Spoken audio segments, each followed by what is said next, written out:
JCB के driver है, JCB चलाएगा। कैसे भी करके निकाल मेरे भाई, मैं फंस गया हूँ। जेसीबी वाला है। जेसीबी वाला है। तू तो गया बेटे। 1 घंटा कहूँ खड़ा कर दिलियो जेसीबी नु, हाँ।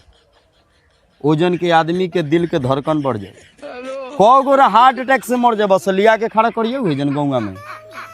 रह दो भैया। ठीक है, माफ कर लियो, लेकिन अगला बार से याद रखिए जेसीबी के ड्राइवर से पंगा ले ले, लिया के कुछो न करवाओ, घर उन्हें तुर